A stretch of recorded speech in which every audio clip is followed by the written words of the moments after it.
Hello my friends and welcome to this club guide for the Masters Division in the Royal Open tournament starting the 14th of May, which is on Monday.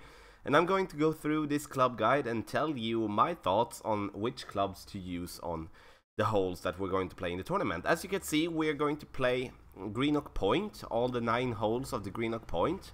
And we are playing from the 30 when it comes to Masters, which means that you can practice these holes on any tour. The closest you can do is to go to Tour 10 and play from the second tee to get a feeling when it comes to playing from the third tee. Before we start, do not forget to check out patreon.com/golf-tommy for specific club guides, text guides and also training sessions for the upcoming tournament and the regular tour play. And if you do have any questions or maybe your own suggestions on how to play any of the holes, please pick up in the comment section below. So let's start. We go with hole number 1. I say the quarterback or the Thor's hammer here, and the reason I say that is because we are going to use the we're going to use the quarterback as a sniper, and if we are needed to play before the bunker and the rough, which we will be needed if we do get tailwind, then I would go with the quarterback. If we otherwise would be playing in headwind, then I would go with a Thor's hammer with the backspin that we do have, and go directly onto the green using the left or the right side to do so. You can also use a maxed out rocket if you just want to use the backspin to kind of get it to green. So hole number 2, Greenock Point, par 4. This is a green where we actually can reach the green in 1 if we do get some tailwind. And the last time we played this one in Masters, we had slightly tailwind combined with sidewind, and then we were able to reach with a power ball. I'm saying the Apocalypse here because we want to have the ball to travel in the air as much as possible. And of course, if we do get tailwind, exactly straight tailwind, then we could go with basically whatever driver that we do have. We do want to have at least 5 to 6 bars of topspin to be able to bounce it over into the rough and roll onto the green. And this is, if we get some kind of tailwind, this is in my opinion a must eagle in the tournament to be able to get to the top. Hole number 3, Greenock Point, par 5. Here we do have the sniper, and I know some people would like to use the guardian here as well, and that it could be okay, but for me, that I do believe that the best way to get the albatross is to use the rough bump by the green and go from there. If we do get too high on the fairway, then we will be using a long iron instead, and then you go with whatever long iron you actually suits the play. But the rough bump is the way here in my opinion. Hole number 4, Greenock Point, par 4. Here I say the sniper or the guardian. Here it's definitely a 50-50 in my opinion in which one to go with.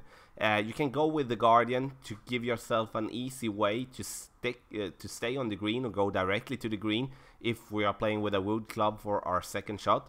The sniper gives us of course the ball guideline to work with and the accuracy, which will help us in many ways as well.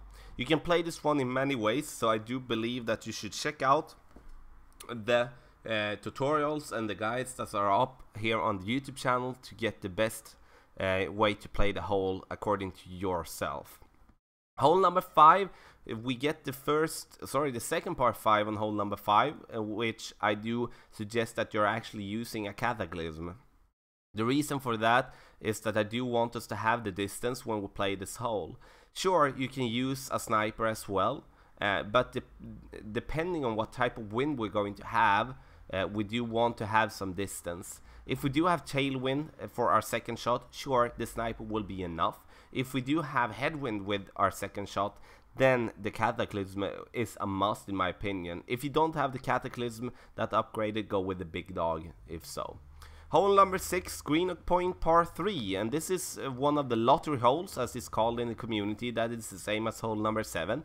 I do suggest that you go with an extra mile or with an Apocalypse. If we do have tailwind, I do suggest that you're using a driver that you do have 4 bars of backspin at least, so that will eliminate the Apocalypse level 4 and level 3 and down. So then the extra mile is good. The Thor's hammer could be good as well. There are many drivers that could work good here. The thing that wants me to be using extra mile or the Apocalypse is that I'm not sure if the quarterback will be able to reach depending on which type of ball you actually are using, especially if you're using a wind resistance ball. Hole number 7, Apocalypse here for this hole, and this hole I'm very sure that we will have a hard time to reach to the spot we want to be bouncing our ball on the fairway with a quarterback. So that's why I want you to pull out the driver with the most distance, and then we will have to go from there. The main adjustment here, depending on the wind of course, is to have 2 to 3 bars of topspin combined with 2 to 3 bars of side spin to the left. And have in mind I say the left and not the right, and the reason for that is that we want the ball to follow the fairway down to the green to be able to make a hole-in-one. If you want to play it safe, then you can go with a lot of curl to the right combined with side spin to the right. You will play it safe, but you won't be getting the hole-in-one. Hole number 8, short par 4, and a par 4 where we need to make an eagle. I say that no matter what type of wind we have, if we do have a headwind, it's going to be a tough one. But pull out the driver with as most distance as you do have, and also with a good amount of topspin to be able to get to this green in one and pot it in for an eagle. If we will be close to the green for a second shot, then that will be fine as well. The most important part, if you want to win this tournament, you need to eagle hole 8. Hole number 9, green at point par 5, we end up with a very tough par 5. If we do get wind right to left, that will be very hard for us to play this hole, as you can't go on the right side because then you will not be able to reach for the green in 2. You want to play on the left side using the fairway island there in the middle of the rough to bounce it in between 2 bunkers, and that is a very tough play. That is a very tough play, and this is a hole where many people will drop shots, but in the end it's a must eagle if you do want to win the tournament. So my friends, this was the club guide for the Royal Open Tournament Masters Division. So please make a comment in the comment section below if you do have any questions. Thank you.